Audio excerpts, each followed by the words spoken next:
Hi, it's Barry Moore back with another Tactical 20 podcast. Welcome to the Active Marketer Podcast, where we talk about how to design, automate, and scale your business to the next level using sales and marketing automation. You can find out all the tips, tactics, and techniques you need to get more customers and sell more stuff over at theactivemarketer.com. Now, here's your host, Barry Moore. Hi, I'm your host, Barry Moore, and this is going to be another Tactical 20 podcast. The Tactical 20 podcasts are all about giving you an actionable tip, technique, or tactic that you can take away and implement in your business in less than 20 minutes. All right, this Tactical 20 question comes from Steven, and Steven's a student in our marketing automation course over on udemy.com, and I'll link to that in the show notes if anyone's interested in taking that course. But he sent me in a question asking about site tracking. And site tracking is such an integral part of ActiveCampaign and all the secret sauce you can do. I sometimes forget that people coming from other more basic platforms like Aweber or MailChimp might not know about site tracking and might not have implemented it on their site. Now, most email management systems will track everything about the email that you send out to your contacts. So whether they've opened that email, how recently they've opened it, how many times they opened it. If you have any links in those emails, will also track what links they've clicked on and where they've gone to and what kind of engagement rate your contacts are having with your email. But the cool thing about the marketing automation platforms like ActiveCampaign is not only do they track all that kind of email statistics, but they also track the user's behavior on your website. So if you send out an email to your subscriber base or to some individual contacts on your list and they've ended up back at your website, it will also track what pages on your website they've had a look at. And it will keep a list of that on their contact record. So you can, if you open up their contact record, you can go back and you can see all the web pages that they've looked at. But the cool thing is you can also fire an automation based on a page view. So what I like to do and what a lot of our clients like to do is tag our contacts with what I call topic tags. And a topic tag just tells me what topics on the blog or what topics on the website that a customer or a lead might be interested in.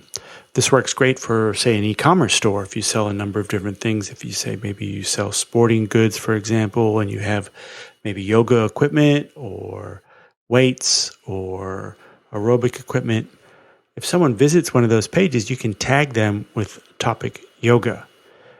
And that will tell you that that person's looked at a number of yoga-related posts or a number of yoga-related products on your website, and they're interested in yoga-related stuff.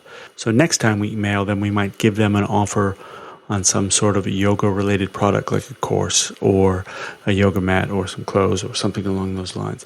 So very, very powerful in tracking the behavior of your customers, so you can tailor your message just to what they're interested in and none of the things they aren't. So that's why it's important to have site tracking enabled on your site. So the question becomes, how do we enable it? Well, first you want to log into your ActiveCampaign dashboard and go up across the top to your menu items at the top and click on Apps. That will take you to the Apps page. Down in the lower left-hand corner, you'll see Site Tracking. Click on Site Tracking and you can either enable it or disable it. Obviously, we want it enabled. And there'll be a tracking script there. And all you need to do is copy that tracking script and put that into your website in the header area as you normally would with something like a Google Analytics tracking script. If you have WordPress, it becomes even easier. You can install the ActiveCampaign WordPress plugin, and that plugin will allow you to tick a box that says you want to do site tracking, and it will automatically set up that site tracking for you. Also, a lot of themes come with an area for you to paste tracking scripts into. So look at your theme. It might have a tracking script area. You can just copy and paste that into. Or if you're using something like Google Tag Manager, you can simply add the tracking script to your Google Tag Manager, and it will show up on your website. Once that code's in place, when someone opts into your list, it will start tracking those people and their behavior and what they're looking at. So if you've ever seen one of those tricky little things where you visit someone's product page and you click off and you don't buy, and a couple of days later it says, hey, are you still interested in product XYZ? Well, that's exactly how they're doing that. So they're tagging you when they hit that site, and they're setting up an automation that fires based on you visiting that page. So in that case, it's sending out a re-engagement campaign to try to get you to come back and buy that product. So I'll have screenshots and some examples of a very simple automation over at The Active Marketer. The show notes for this episode will be at theactivemarketer.com/site tracking. Well, that's your Tactical 20 for this week. Go out there and make sure you've implemented site tracking on your site. And next, figure out how you might use that to segment your audience and be able to get them more relevant messages every time you contact them. See you next time, everybody. All right, that's our Tactical 20 podcast for this week. If you have any questions or any topics you'd like to see covered on future Tactical 20 podcasts, you can always send me an email at Barry, B-A-R-R-Y, at theactivemarketer.com and let us know what you'd like to see. Also, if you head over to the show notes for this episode and just leave a comment in any of the episode show notes, tell us what you'd like to see and we'll make sure we cover it on an upcoming episode.